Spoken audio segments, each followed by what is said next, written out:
Good evening and welcome to everyone. The Orangeville Public Library is pleased to work with Shelburne and Grand Valley Public Libraries to offer the Coffee Conversation and Book series of programs to highlight some of our local authors, writers, and journalists. We are thrilled to have tonight's presentation be our first in-person CC&B since February 2020. I need to introduce our speaker for this evening, Steve Anderson. For those who may not know, Steve is the Deputy Mayor for the town of Shelburne and a Regional Councillor for the County of Dufferin. He has been involved in local Dufferin politics since jumping in headfirst in 2017 without any prior experience. Steve is a senior lawyer with the Toronto Transit Commission and has made several historical achievements by becoming the first Black lawyer at the TTC, as well as the first Black Deputy Mayor in Shelburne. Steve holds an honors degree in criminology from the University of Windsor and earned his law degree from the University of Ottawa. He actively volunteers his time and is passionate about youth development, aiming to inspire and motivate those around him to dream big, despite the challenges, barriers, and obstacles they may face. So without giving any further details away from his book, I will now invite Steve to share more about Driven to Succeed. Thanks, Steve. Thank you, Lauren. What a kind introduction. I really appreciate that. And let me say hi to the folks that are watching virtually, and of course all of you for being here this evening, especially during a pandemic, right? So thank you for braving and being brave for coming out and making this moment special for me, and hopefully it'll be certainly special for all of you. Certainly want to thank, yes, the library staff for this platform. Obviously without them it wouldn't be possible, and supporting local authors in the community, along with Booklore as well, a bookstore here in Orangeville that is also supporting local authors, and of course enjoy your free coffee, as Lauren pointed out after tonight's session. Driven to Succeed, yes. I'm here to talk a little bit about that, of course. I want to hold this up for a second. You could see a few of them here on the table. And so I do want to give special thanks to Althea Ali, who's sitting here in the front row, who is the person who actually took the photograph here. So photo credit to Althea for this cover shot. She actually made me look pretty good because I don't really look this good normally. And you'll see there's a shot in the back here as well. So all the credit to her for her support and for those photos.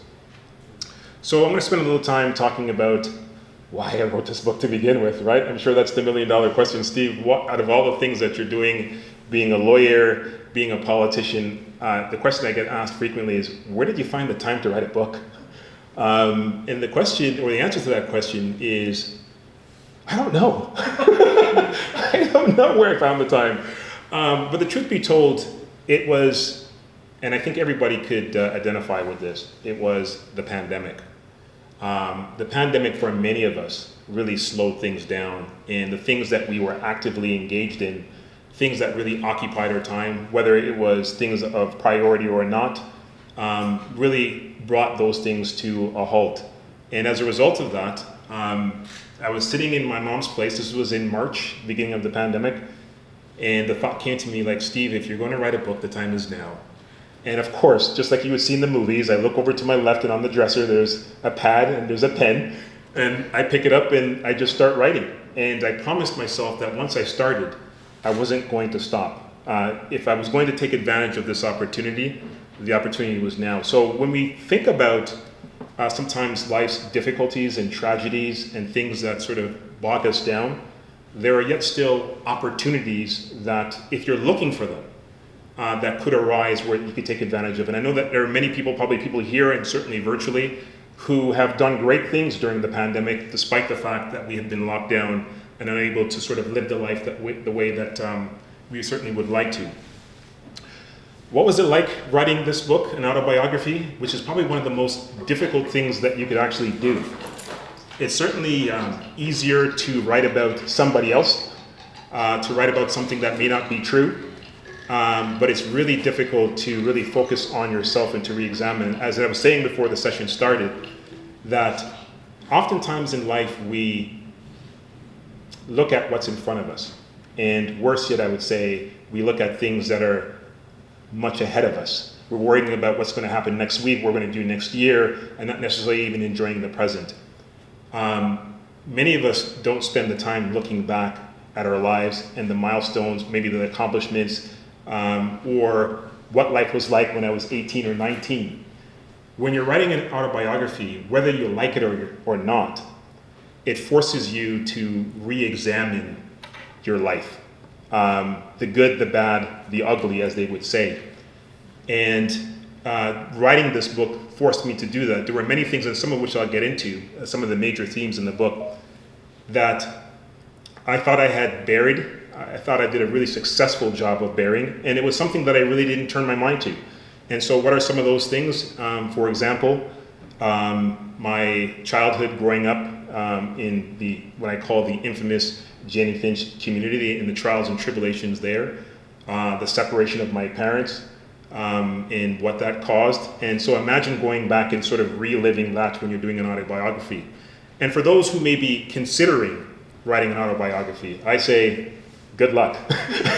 No, but in all seriousness, if you do decide to do that, just be brave, and I find it's better to address whatever elephant that is in the room than to pretend it's not there, which is what I did for many years. There are many issues that were unresolved that I allowed to sort of just be under the surface, and they all sort of came up to the surface once I decided to do this project. So if you want to do that, I encourage you to do that. But one thing I would say that you should do, and that is to be authentic in your experience and the story that you're telling about yourself.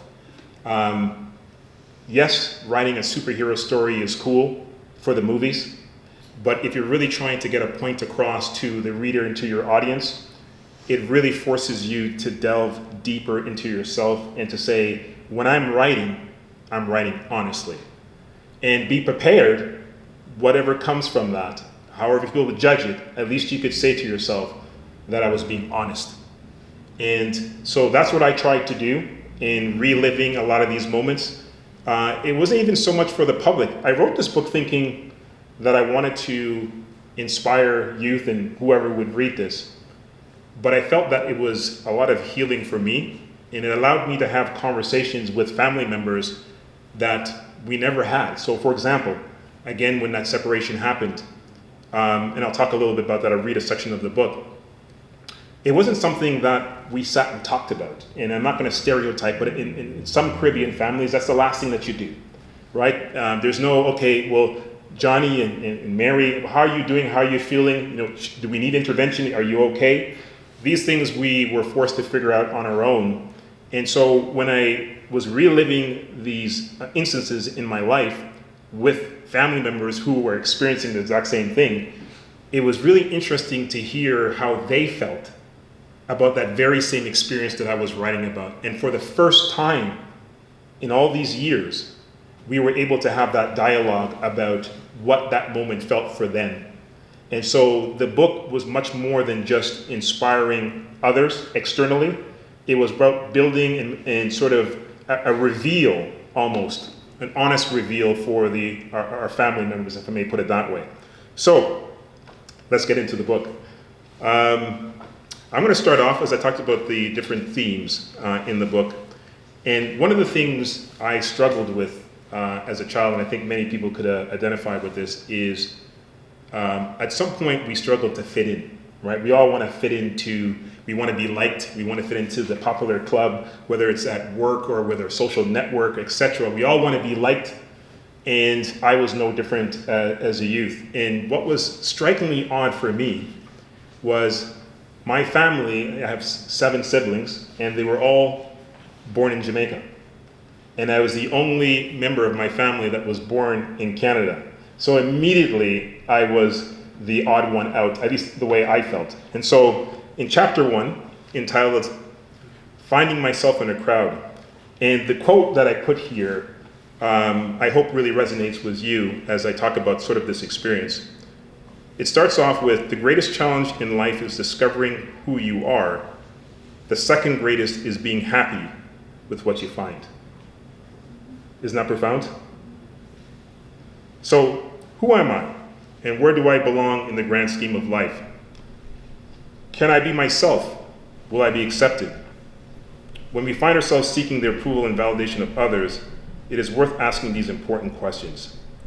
Does the decision to conceal our authentic self, value system, cultural heritage, and upbringing get us any further ahead in the eyes of those that we're seeking to please? The very thing we are attempting to hide is what makes us unique, special, and separate from the crowd. Is it worth the aggravation attempting to become someone we are not?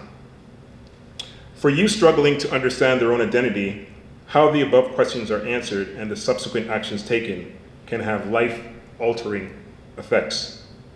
The outcomes are often social isolation, low self-esteem, and along my journey, I learned the hard lesson that I was not immune to these challenges. From a young age, my own journey of self-discovery and acceptance was a wrestling match between the person I was and the individual that I wanted to be. I struggled to find my place as the youngest in a large family. I was desperate to assimilate into a culture, experiences, and memories of a land that was foreign to me. It would take a while, but I would later learn that embracing my own identity and differences made me unique, and that was a good thing. And so I continue to talk about in the book, without obviously giving it all away, about me going through the trials and tribulations of trying to be like my family members, trying to speak like them, eat the same food, dress maybe like them, and figuring out that that really wasn't who I was, and that I should be proud of the fact that I was born in Canada, and that I was unique from my family members. But at the time, I didn't see that. And sometimes we don't see that, as we are so desperate to try to assimilate into a group that we think is going to bring us value or bring us clarity in our own lives. And so that was one major theme in the book as I talk about that struggle, and finally getting to the place where I was happy with myself. And if my family members or my friends weren't happy with it, that was okay, because it meant at the end of the day, I could put my own head on the pillow and be able to sleep restfully, because I was now confident in who I was as a person. The other major theme in the book, again, it's actually in the title. And as I speak about the title, some people ask me, well, Steve, why Driven to Succeed? How did you come up with that? And I joke and I say, with a lot of crumpled paper. It took a while to come up with this, but what I reflected on as I was going through and writing my story was, what is the common theme throughout the course of the book? And it was the drive to overcome some of these obstacles that I mentioned here, and some of which I'm going to talk about now. The drive to overcome those obstacles, because the alternative was too scary for me. Growing up in these areas, it was either I was going to fit the stereotype, be in the Jane and Finch community, another black male that was either involved in drugs, gangs, and violence, maybe arrested, and worse yet, dead. And so seeing that alternative, you couldn't help but to have that drive. And lastly, what also motivated that drive was, and I'm going to talk about the separation of my parents in a moment, but not wanting to disappoint my mother and the sacrifices that she had made. When this situation happened suddenly for us, she made no excuses. I actually thought she was delusional to some degree, because she acted as if nothing ever happened. She just moved on and made sure, to the best of her ability, that the environment was just as normal as it was when my dad was there.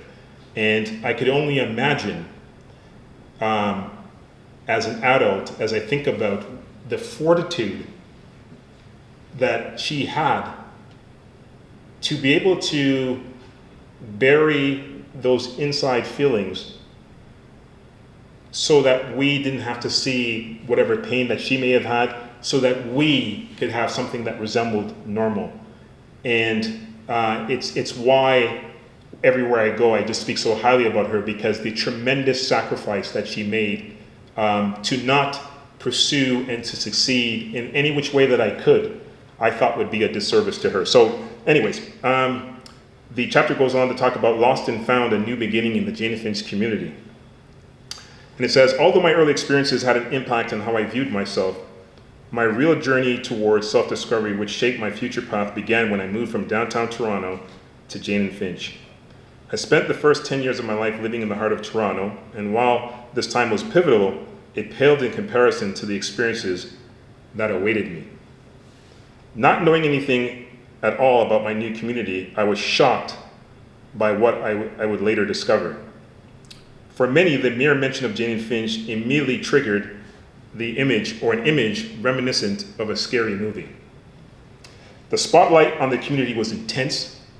Media outlets were largely determined to give prime coverage to the gangs, the guns, and the street crime. Little attention was given to those striving to make a positive difference. Regardless of one's stance on the community, it was hard to witness firsthand the implications of widespread neglect by government officials who failed to invest and implement measures to lift people out of poverty. Compared to wealthier neighborhoods, the socioeconomic disparities in Jane and Finch made it extremely difficult for some families to even provide the basics of life. Sadly, it was not uncommon to see children coming to school without a coat in the winter. The only protection from the harsh Canadian weather was a long-sleeve shirt. The school-sponsored breakfast programs had no shortage of students sent by their parents to have a free meal before the start of the school day. The community's economic realities left very few options for those struggling to make ends meet. And this was a situation, I'm not a person that likes to make excuses for the situation that I find myself in or that I found myself in, and little of it I had no control over. My parents moved to this community, but this was the reality of the community that I had to deal with, and many still today had to deal with. But here's the shocking element of this. We hear what we hear about the community today, but when we moved there as a child, it was like from Toronto to this condominium in Jane and Finch. I lived at 10 Eddystone, Unit 156. And when I got to that condominium, it was like any other condominium. It had all the amenities. It had the swimming pool. It had the weight room. It had the sauna. It was like, I was like a kid in a candy store when I went there. There was no reason for me to leave the building. All I had to do was find new friends to enjoy the amenities with. Then it changed. Just like unexpectedly the pandemic came in and hit us all, and we're like, what the hell happened to us? That's what happened to me. It was, what happened? All of a sudden, the pool closed. They cemented over the pool. The weight room closed. The sauna closed. Everything closed. And so as a young kid, you're thinking, what the hell's going on here, right? And so now, all the amenities that I had in the building that gave me no reason to leave were now all taken away, and now I was forced, along with many others, to now find other ways in the community to occupy our time. And so it was now having the opportunity to really explore the crevices of the community that, as I mentioned earlier, I saw things that really shocked my conscience, things that I hadn't seen before, the guns, the drugs, the gangs, the prostitution. And as a child, the only thing you should be concerned about is what mom and dad's going to cook for dinner and coming home and watching Transformers and G.I. Joe, right? And here we are looking at yellow tape and sirens and all this other stuff. And so it's just another indication of, again, the kind of environment that we were in and how people, and especially our young people, in these kinds of situations where literally they're making life and death decisions. And you may say, Steve, oh, come on, you're exaggerating. Come on, it ain't that bad. Yeah, it is. Because you're choosing, and there's a chapter in the book where I talk about the importance of choosing the right people to be around. We put a lot of emphasis on choosing the right spouse, choosing the right house, the right job. But when it comes to our youth, there should be greater emphasis on making sure that we're choosing the right people to surround ourselves with. Because especially in environments like this, where there's not a lot of support, these relationships are ones that you latch onto that really guide the direction that you're going in. And so, again, this was the situation that I found myself in. So let's talk about another obstacle that I talk about in the book, another theme, which is what I entitled The Blind Side. And this is, as I mentioned earlier, the separation of my parents, so I'll just read a bit about that experience. It said, decades have passed since the divorce of my parents, but I still vividly recall the feeling of shock that ran through my body the moment I found out. I was in grade 7 and the ripe age of 12 when my life took a dark turn. The day was like any other, and I was eager to come home from school to watch some of my favorite cartoons. Maybe I'm giving my age here. I was eager to come home and watch my routine was simple. Get home, kick off my shoes, grab the TV remote, and I'd first watch an episode of G.I. Joe, then Transformers before grabbing something to eat and eventually doing my homework. As I opened the front door, I sensed something was different. I was surprised to see my mom sitting on the couch. She was usually at work and would often work a few hours of overtime to help make ends meet. Therefore, seeing her home at the time raised alarm bells, and I immediately suspected that something was wrong. Before I could muster another thought, I glanced at her face only to see a stream of tears. My mind immediately jumped to 1,000 scenarios of what could be the cause of her sadness. I attempted to ask one of the million questions running through my mind, but could not get out a word. A voice in my head told me to head upstairs and enter her bedroom.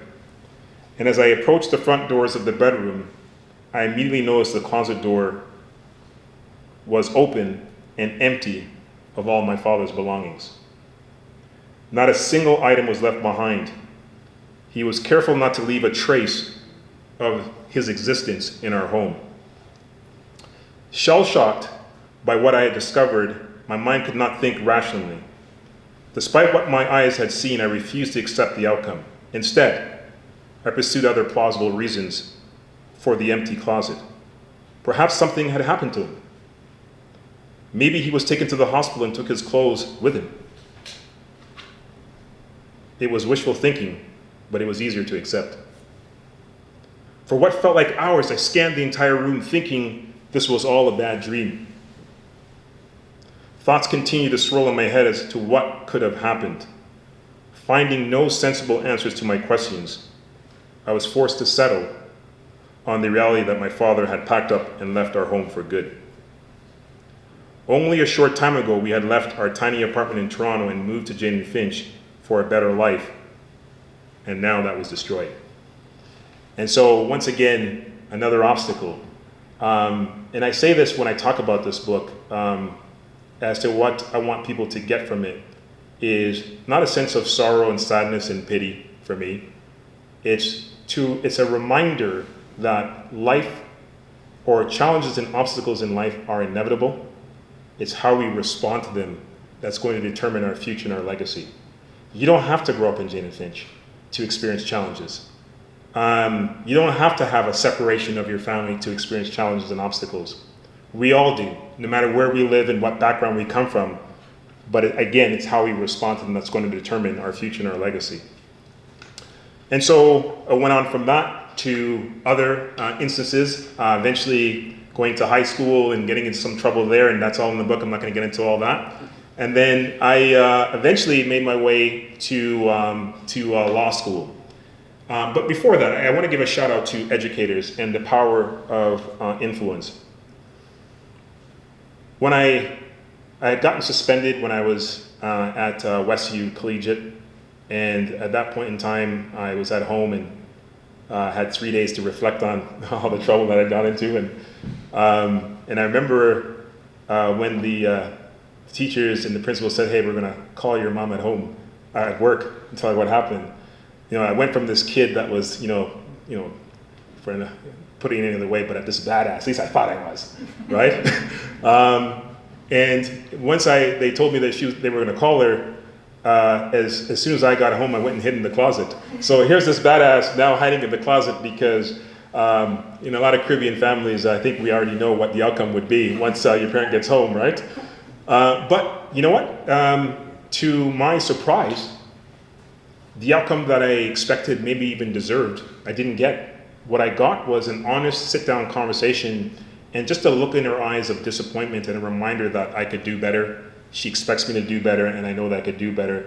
And that really allowed me to say to myself, the stuff that I was getting into, it was time to shake that loose and go in another direction.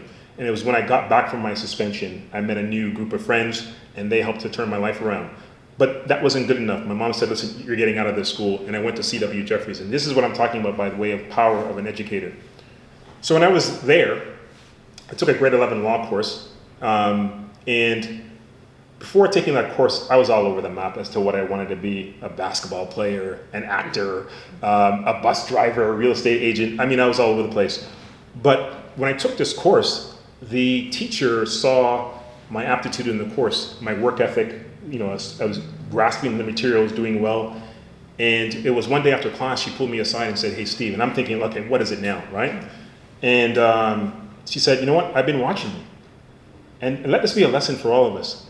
Sometimes you're doing things and you think nobody's paying attention because nobody's saying anything to you. That's not true. People are watching silently, making a judgment call based on what you're doing. The fact that they're not saying anything to you doesn't mean that they're not watching you and forming a conclusion. And so be mindful of that, of how you portray yourself. Sometimes the situations we end up in, we have something to do with it because of the way we conduct ourselves. And we don't give reason for other people to treat us the way that we should be treated because of the way we act when we're out in public. But here she was. She pulled me aside and said, listen, Steve, I've seen what you're doing. I think you'd be an excellent lawyer. Just like that. And I thought, okay, you're right, seriously. But she said, no, I'm serious. And she said it with such conviction that when I walked out of the classroom, that I believed it. And from that moment on, I said, this is what I'm going to go and do. The bus driver and all this stuff went out the window, and it was like, this is the path that I'm on. And so I want to give a shout out to those. You don't have to be an educator. You could be a parent. You could be a friend. You could be some sort of guardian. But do not underestimate the power of encouragement. Because the power of encouragement took this skinny kid in Jane and Finch that was all over the map and led me onto a path that even myself at the time didn't think was possible. So, I give credit to her. Unfortunately, I don't remember her name, but I put it in the book that this woman really turned my life around. So I get into to law school after that, and that is another story unto its own. But I'll leave that for you to read. That chapter is entitled "Law School: The Unconventional Way." And if you think I just applied to law school, just got in and graduated, and here I am, working as a lawyer, you're sadly mistaken.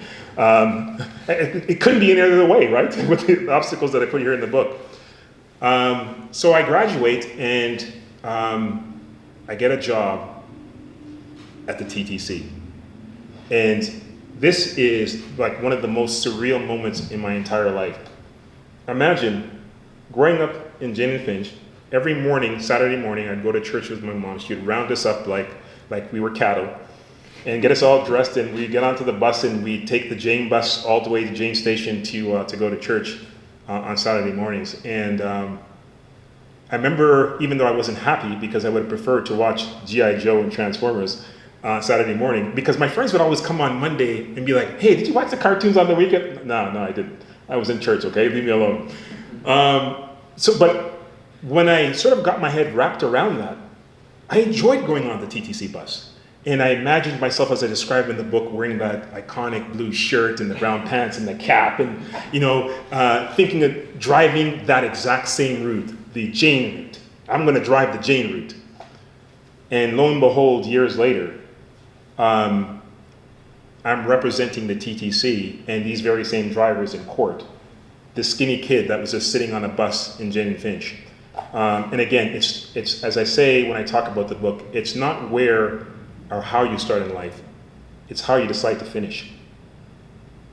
Remember that. Then from the TTC, and actually let me just share a bit about that. Just give me a second here. As I sort of alluded to some of it already, so this is chapter 7. Looking back, so this is me interviewing with the TTC after I graduated law school. Looking back, the whole experience and landing the job was surreal, as I've already shared earlier in the story. When I was a child growing up in Jane and Finch, I would take the TTC 35 Jane bus with my mother every Saturday morning and attend church services. And again, as I said before, I vividly recall wanting to be a TTC bus driver, imagining myself wearing the iconic blue shirt, red tie, and gray pants. I was committed to driving the same 35 Jane route from Jane and steals to Jane Station. After all, that was the only route that I knew.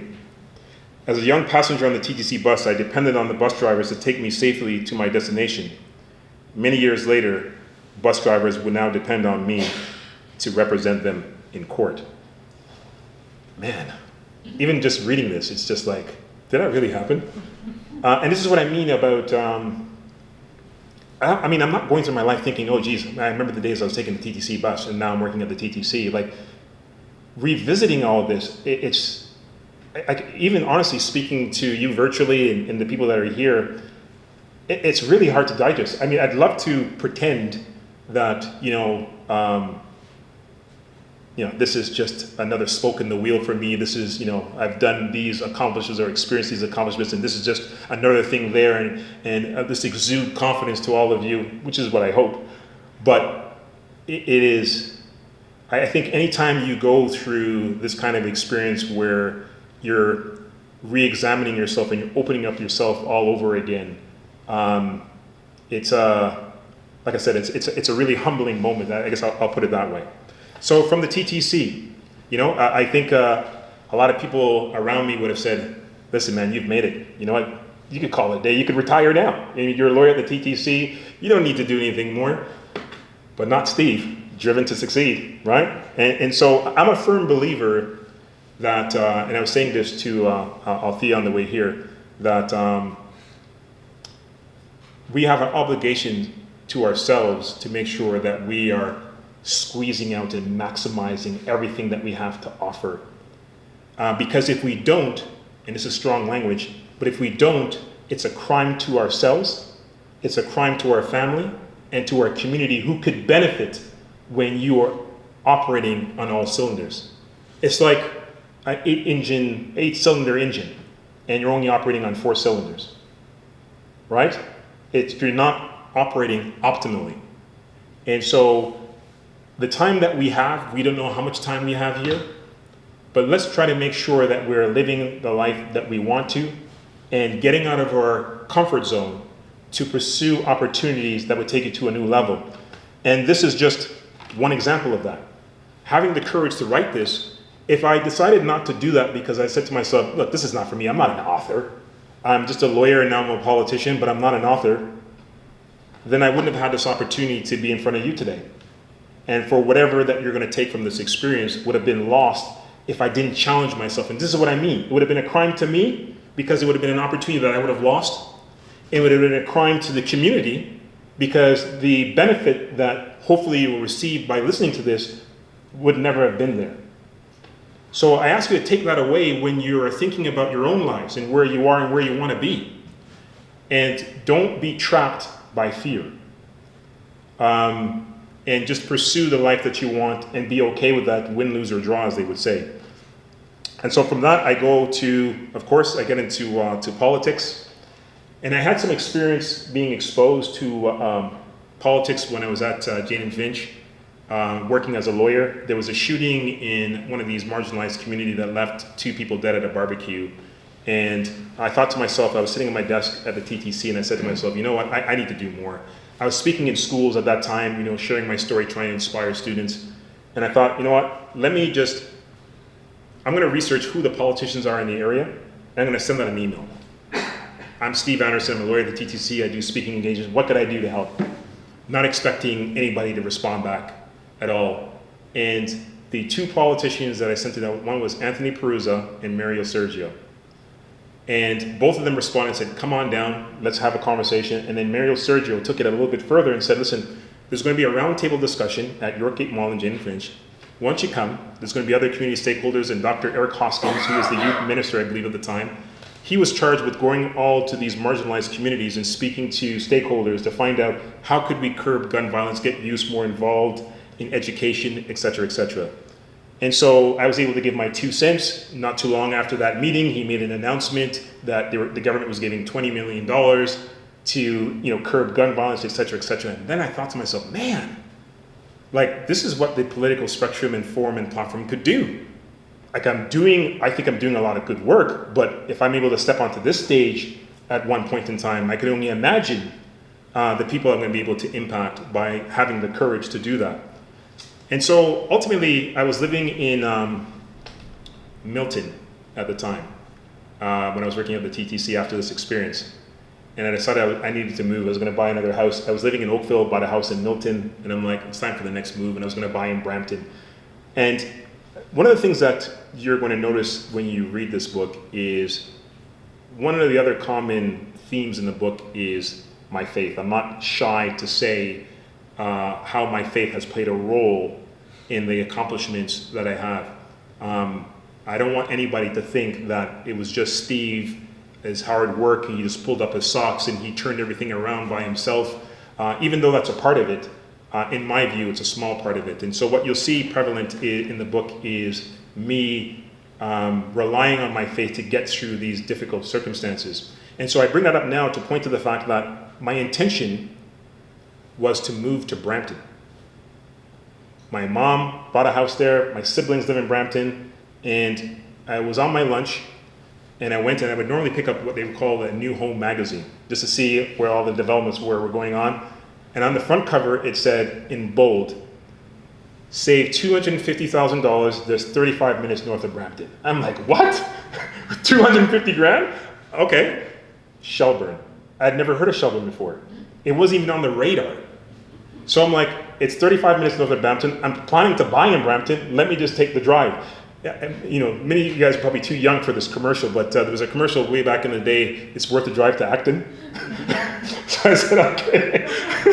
So you remember that commercial? And I drove to Acton, by the way, because that commercial got me, the old Hyde House. And believe you me, the quality of jackets weren't the best, but hey, it was worth the drive, I guess, to some degree. And so I made the drive to Shelburne. And when I got there, I looked around, I'm like, this place is nice. Went into the sales center, they were welcoming, and I'm like, you know what, I'm gonna buy a house here. And shortly after that experience, I bought the house, and that's how I got to Shelburne. People ask me, how did you move to Shelburne? That's how I got to Shelburne. Divine intervention. Why? Because I wasn't on the radar, wasn't planning to go there. I had this notion in my mind about politics, didn't know where that was going. And then I moved to Shelburne in 2014, and guess what? It's the 2014 elections when I get there. Like, this is seriously happening to me.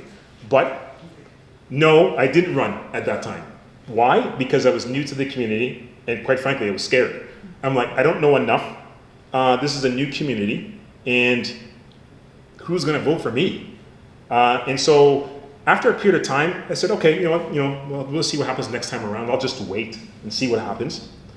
And then 2017 comes.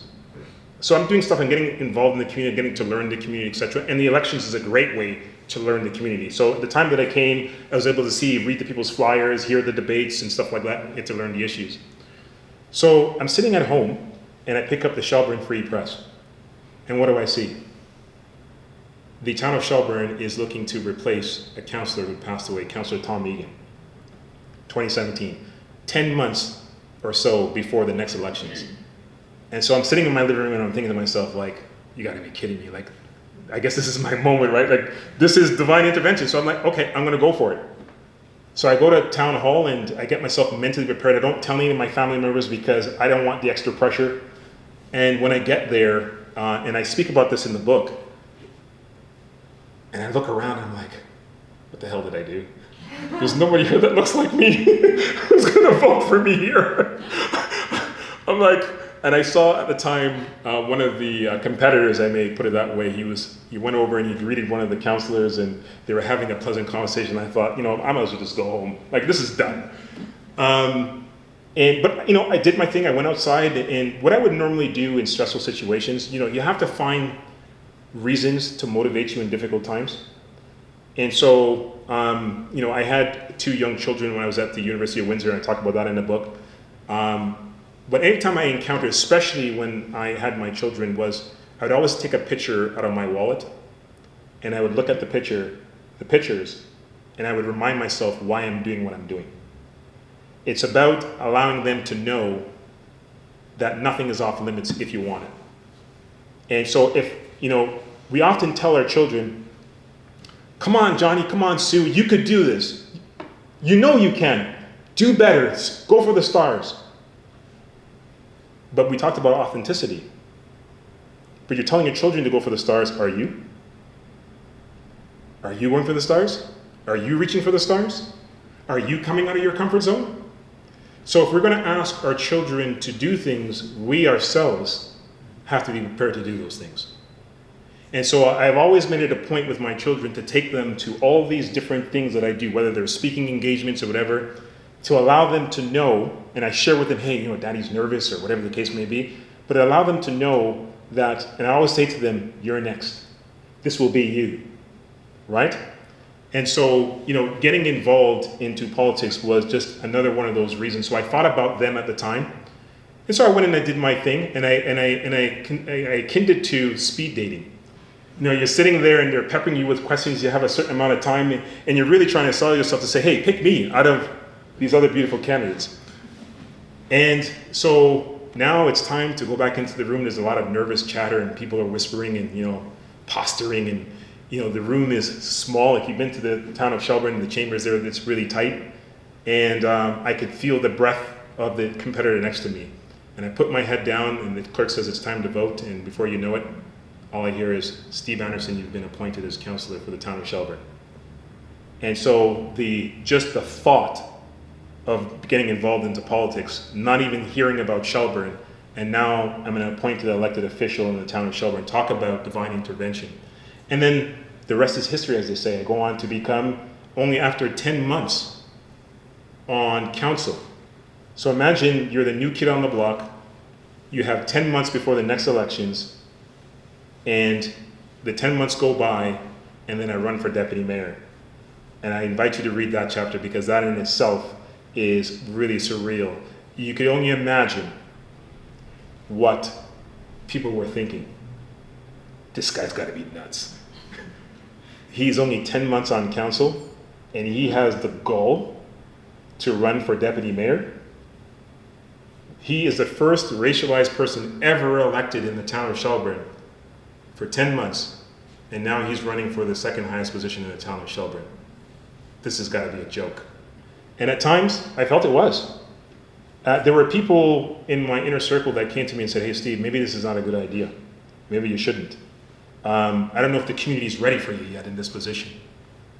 But in the chapter, you'll see, and this is just a reminder to everyone, that when you are driven for a purpose, don't let anybody dissuade you from going down the path that you know you need to go. And sometimes, yes, even in your inner circle, there might be those who, not necessarily because of really bad intentions, that may say, listen, you know what, maybe take the easier path.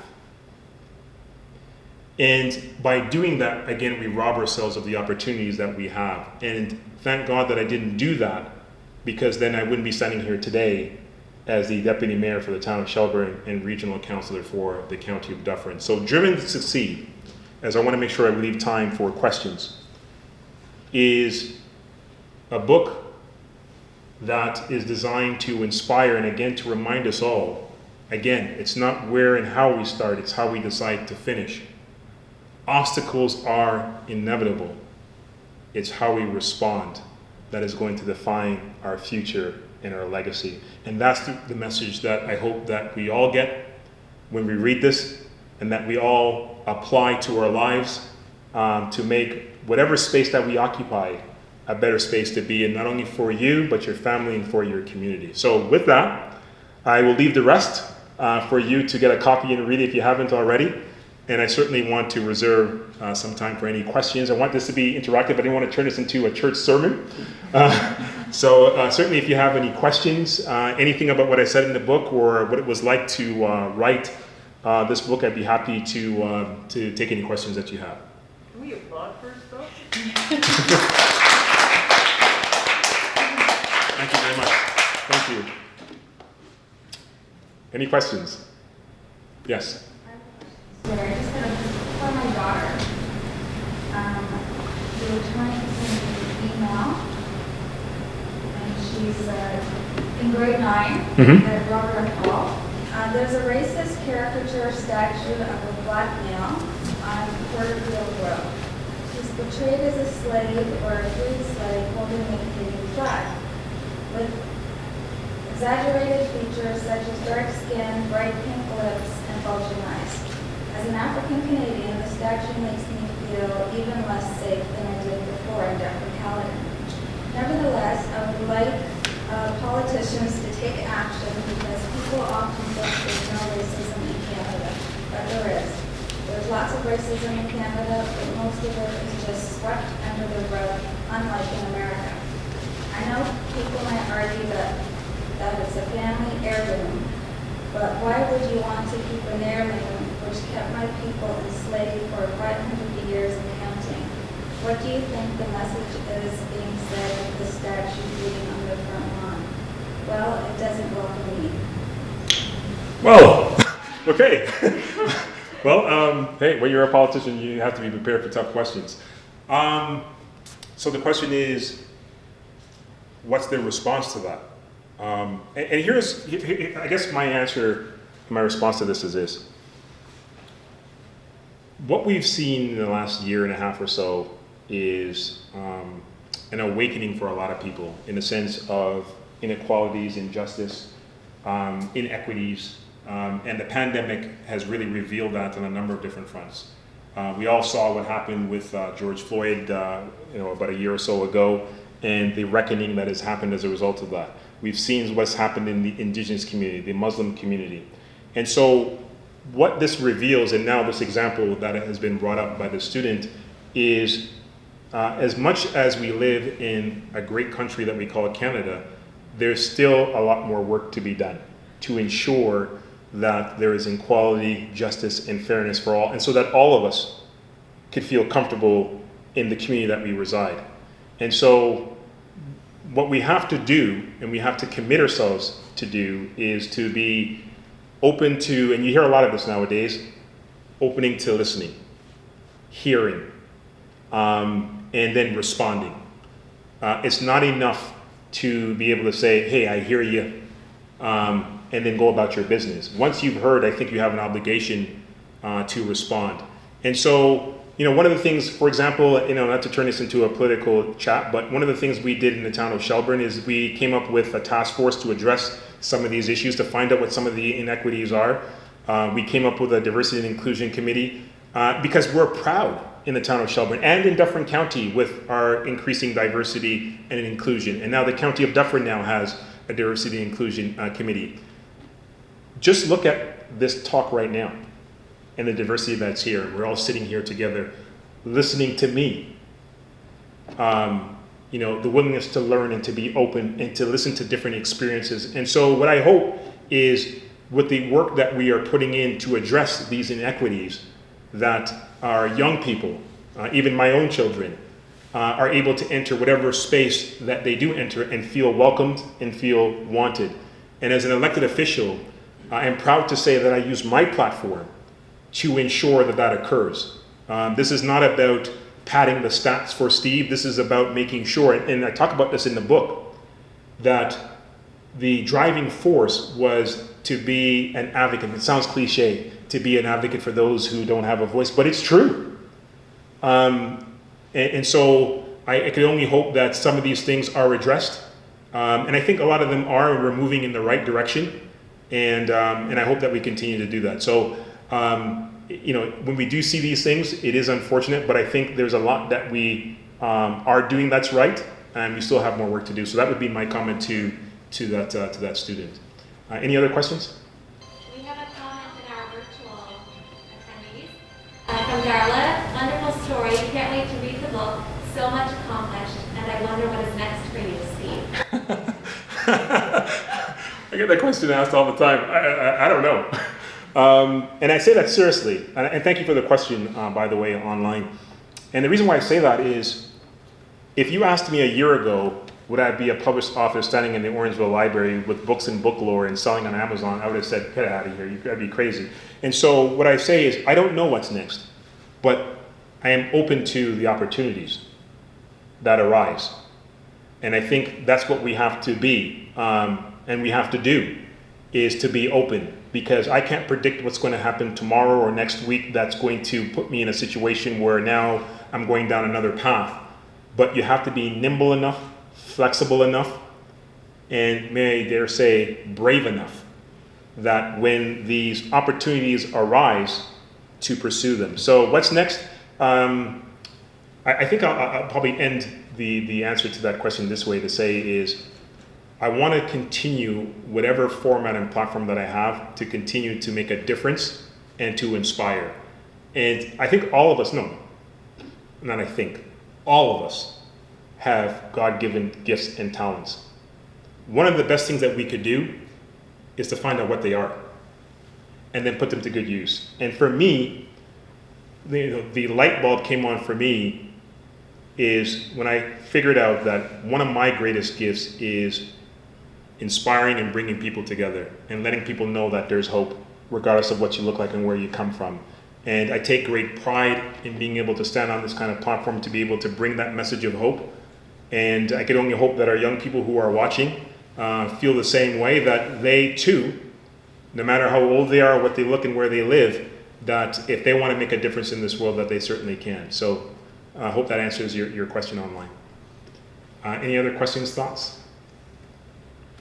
Coming from a large family and being the last of 7, did you find it hard to kind of succeed and I'm thinking there might be a financial struggle, that it was hard to achieve your goals coming from such a large family? Yeah. Yeah, a lot of hand-me-downs. Yes. I'm the bottom of 6, so I. You know how it is, right? I'm rushing to the table to see what I could get before it gets devoured by everybody else. There's a saying in our house: "You snooze, you lose," and it's actually true. Yeah, listen, it was challenging. We went from having 2 incomes to 1 income and 8 mouths to feed. And so, yeah, but look, there's old saying, when life throws you lemons, you make lemonade, right? We have options when we find ourselves in this situation, right? Like I said, I don't want to turn this into a kumbaya, and but it's either you're going to pick yourself up and decide that I got to get myself out of this situation, or you're going to perish in that situation.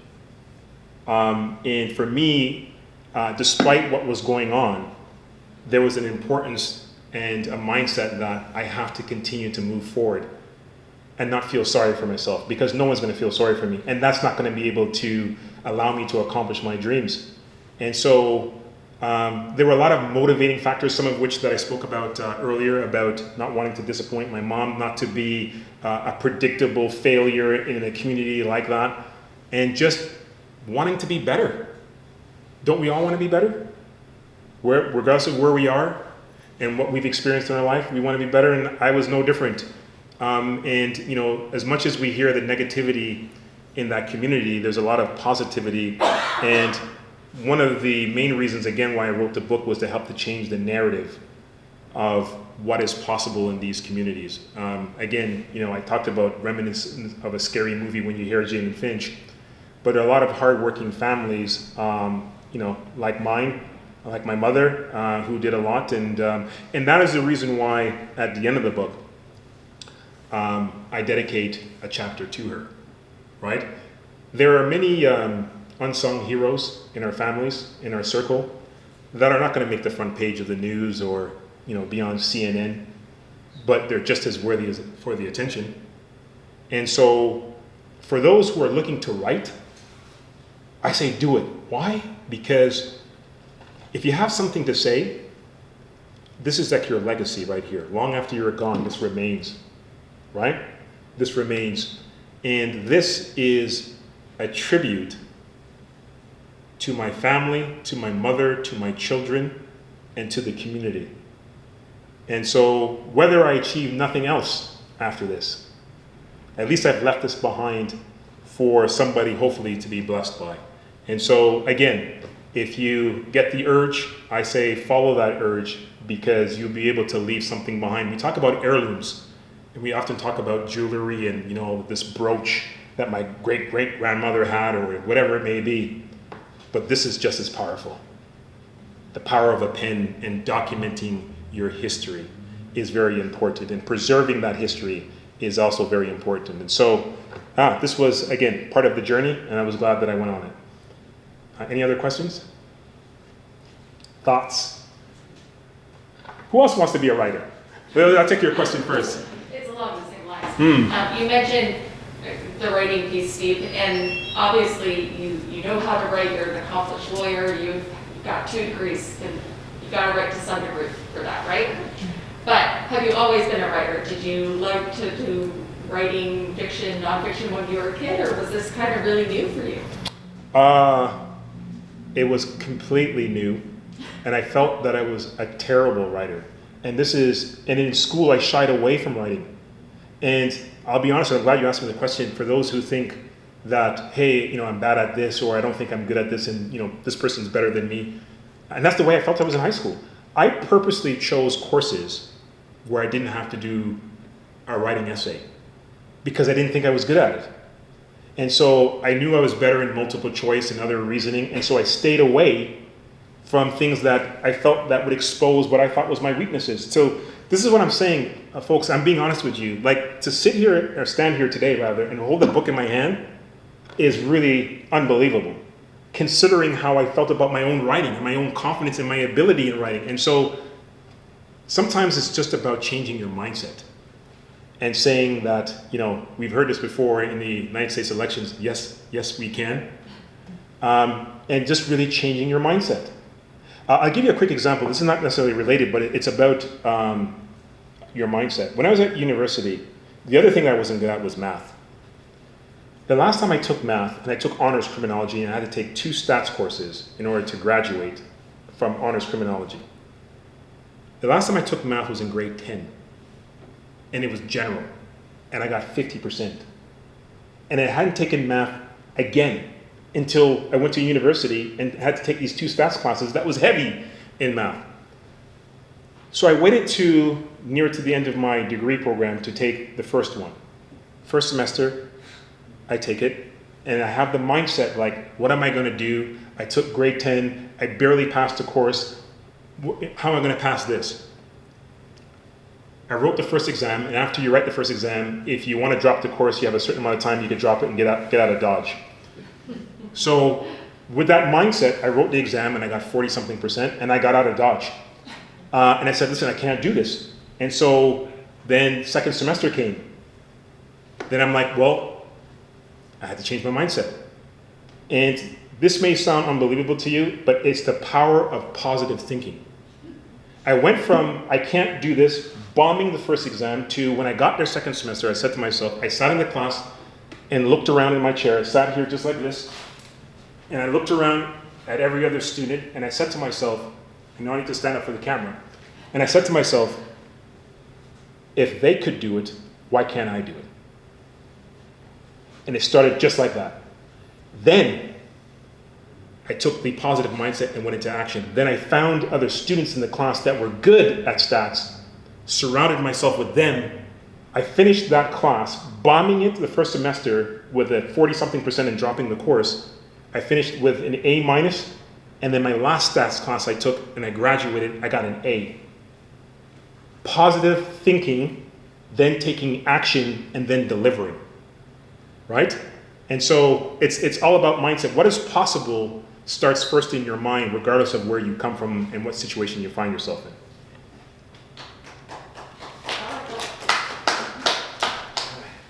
How much more time do we have? Oh, I think we have an online question as Sure, well. absolutely. John, I think they can hear you if you go ahead. Hi, Steve. It's your colleague, John Krillman. Hey, John, how you doing? John's a counselor with the County of Dufferin. I just want to say, this is more of a shout out than a question, but this has been inspiring. Your work in Shelburne is inspiring, and I've learned a lot tonight, and I take away a lot from your presentation.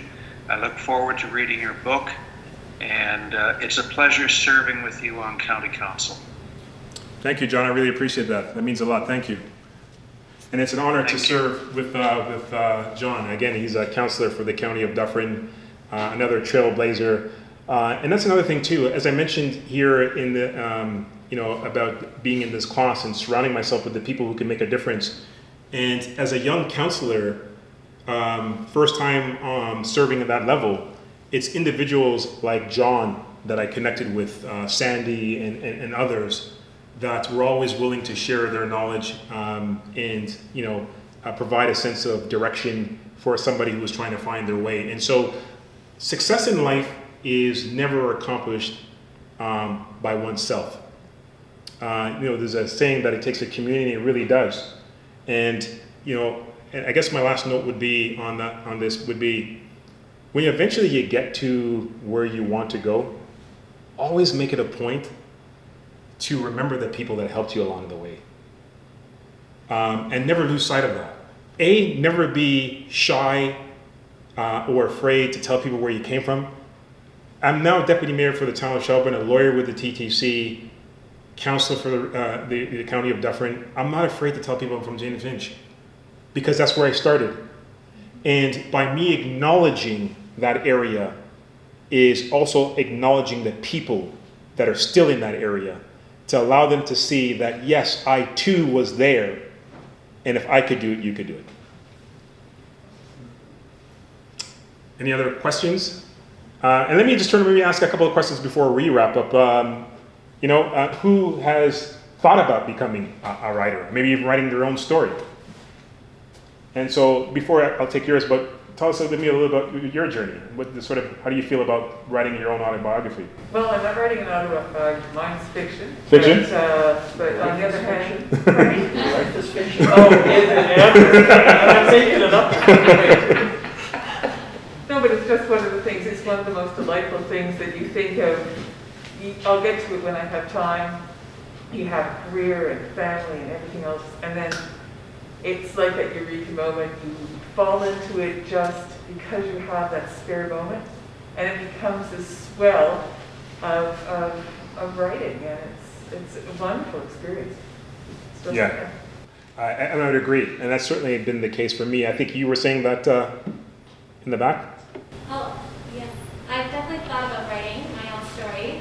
I've written parts of it down, and I've often been told that I should write a book based on what I've been through.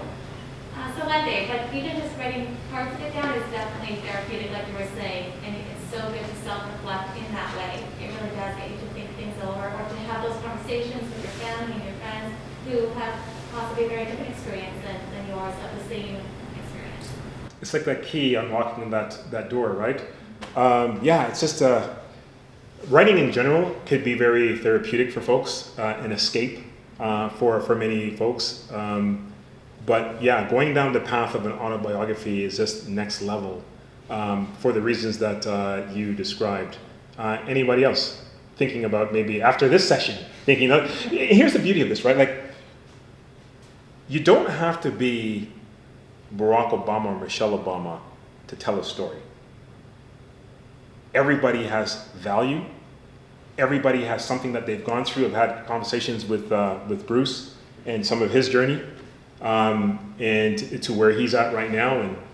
And we all have something that I think if we decide to share could inspire people.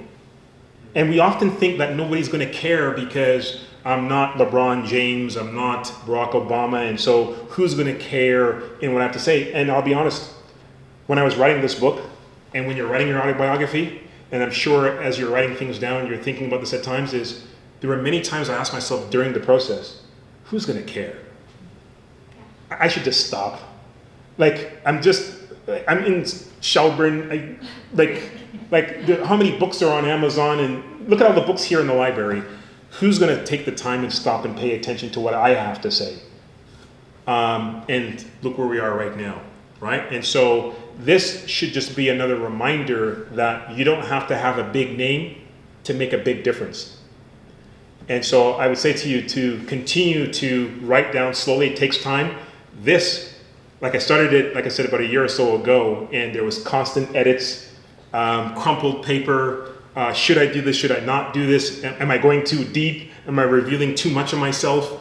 And wanting to strike the right balance, because at the end of the day, nobody wants to have people look at them and say, man, you went through that? Really? Man, I thought you had and that's a part of it. And I think that's what restrains us a lot of times from really bearing ourselves, not only to ourselves, but certainly to the community, for people to be able to look at you, because the fear is people are going to look at me differently. I've shown them a certain image and a perception of who Steve Anderson is.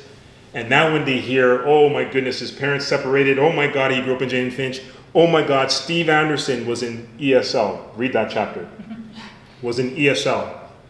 Yes, Steve Anderson was in ESL. And putting that out there, you would think, why would a deputy mayor and a lawyer want to tell folks that he was in ESL? I asked myself the question when I was writing this too, but I settled on the reason why I want to do it. I used to, depending on my audience where I'd go and I would tell my story, I did this in a church setting once, and I rarely tell the story of me being placed in ESL because it was really embarrassing. Imagine, and I talk about the scene in great detail. I had come from grade 6, I go to grade 7 at Oakdale Junior High. Immediately, I'm being placed in ESL, and I'm thinking, are you kidding me? I could read, I could speak the language. I'm born in Canada. How could I be placed in ESL? And in homeroom at the time, all the students would gather like this before they dispersed to their class, and all I would hear is this. And I'm thinking, oh my God, no. Everybody's gonna know. The teacher walks in, he walks by all the students are looking up and they're wondering, who's this teacher and where is he going? And my head's down and I'm thinking, if I could be Casper the Friendly Ghost, I wish I could at that very moment. And I could hear as he came, and his name was Mr. Lin. And he came and he would say, okay, Steve, it's time to go. And I could hear the students asking, where is he going? And the whispering and the murmuring and even the laughter. And again, this is just another story of the power of an educator. And when I went to ESL, and even though I was down on myself and all beaten up, he said to me, Steve, if you want to change your circumstances, you're going to have to work through it. And we did. And within a matter of months, I went from ESL to advanced English. And again, you'd read this and you'd think, this is not real. This is what you see in TV, but it's true. And I share these stories because, as I mentioned, when I went to this church environment, I told the story I was in ESL, and an older man came up to me, not an older man, but somebody around my age, came up to me and said, listen, maybe I am an older man, I guess. Came up to me, I'm not gonna reveal my age, but he came up to me and he was like, I'm so glad you shared that. I was in ESL. And your story resonated with me and it meant so much to me because that was something that I concealed because I too was embarrassed. And it was like my being authentic gave him permission to share his story. And you don't get that if you decide to be surface and superficial. And so when you're writing your autobiography, you have to be able to touch the nerve so that when people read it, the feedback that I've gotten from the book thus far, and it's only been out for a short period of time, I get feedback and comments on social media. I see myself in you. This could have been my story. And if I just talked about, hey, I grew up in Toronto and I'm a lawyer and I have this nice house and I drive a nice car and I vacation around the world with my parents and my kids and I'm just living a wonderful life. Isn't that Instagram?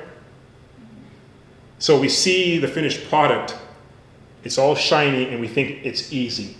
And part of this journey and sharing this journey with you and everybody else is to show that life is not oftentimes a straight road. And there's twists and turns and there are U-turns and there's times where you're even broken down on the side of the road and you're wondering if you're ever going to get to your destination. But what I tell young people is stay focused and stay in your lane. Stay in your lane and don't worry about how fast the cars are going beside you. And that's the problem with a lot of our youth. Things are happening fast and they're thinking, I have to have my life moving just as fast because if I'm not, then I'm a loser. Nothing's going to happen for me. Everything is instant nowadays. I tell young people, stay in your lane and ultimately you get to your because if you're looking to the left and you're looking to the right, and even if you're looking behind you, if you're on the road, you're going to get into an accident. You're not focused. Stay in your lane, and when you get to your destination, you will get there, and what is meant for you is meant for you. And this is going to be the last story I share, I promise, as we talk about staying in your lane and staying focused and what is meant for you. When I went to law school, I initially went to school in the United States. Then I had to take a year off and work as a collections agent So imagine I'm in law school one semester, 1 year, and then the next year I'm working at a collection company calling students on their unpaid student loans. Could you imagine? Like the guilt I felt in doing that? And I often wondered, the people who started law school with me, they're now way ahead of me. And here I am, a bum, in essence, in my mind at times thinking, working in a collection agency. Still driven, still thinking about I'm going to get there, but I'd be lying if I didn't say I didn't have these thoughts. They creeped into my mind. Eventually, I go back, and then I do what is called a letter of permission. It allows you to study in a foreign institution or a foreign school for 1 year, but you have to go back to your home school. So I see this after I worked that year, save up the money, and I say, well, geez, I'm going to apply for this and see. That's how I ended up at the University of Ottawa. And I graduated from the University of Ottawa. And this in itself is history making. And I'll share this briefly. And then getting back to the point of what is meant for you, stay in your lane. I go to the letter of permission, and I'm liking it in Ottawa. I paid $20,000 US to go to Detroit. University of Ottawa is $5,000. I'm living the dream. And I'm there with my best friend. He was in Manitoba, he applied for a letter of permission, and then he got in, and we were both there together living as roommates. After a while, I thought to myself, I can't go back to Detroit. I love it here in Ottawa. And I'm closer to home, I'm paying $5,000, I don't have to take the year off and all this other stuff. I go to the dean's office, and I make an appointment, and I say to the associate dean, and I say, look, I'm Steve. I make the appointment, he has my file and this. I said, listen, I'm here. He goes, how can I help you, sir? And I said, well, I really, Stéphane Chabot was his name. I really like it here. I want to stay here. I don't want to go back to Detroit. Is there any way I could get accepted into the University of Ottawa? And he says to me, he rocks back in his chair, he's looking up at the ceiling, and I'm thinking, okay. And he goes, first of all, thank you for your feedback. I'm glad you like it here, but this has never been done before. We have never accepted a student off a letter of permission. There's a contractual arrangement. You have to go back to Detroit. And so you would have thought that would have derailed most people. That would have probably blew out the candle for most folks. I left the office disappointed, but determined. And I said, I rounded up the support of other professors, did really well, got involved in school activities. Professors at the University of Ottawa went to the dean and said, we want Steve Anderson to get accepted outright. School finishes, I get an email from the dean, congratulations, you've been accepted to the University of Ottawa. And I never went back to Detroit. And that's how I graduated from the University of Ottawa. Talk about determination and being in the right place at the right time, and divine intervention. I say all this to get to the final point. I was thinking about all these people who were ahead of me. I eventually go and get the job at the TTC, or our interview. And they told me at the very beginning of the interview, Steve, we have never hired a student back after what they call an articling term. You article for 12 months, they hire you on as a full-time lawyer after that. We haven't hired back a student in years. So don't expect the job, but you'll get experience and it'll help you to find another job. I'm just thinking, I'm living the dream, I'm working at the TTC. Go figure, the guy that interviews me, one of the guys that interviews me, leaves and goes to Intact Insurance to go work there. They interview me for the job with other candidates, and then I get hired. If I had gotten there, again, on the message of staying in your lane and not worrying about who's going faster than you in the adjacent lanes, if I had gotten there a year earlier, I wouldn't have gotten the job. What is meant for you is meant for you. And now, 17 years later, I'm still working at the TTC. Stay focused on your lane. What is meant for you is meant for you. So thank you.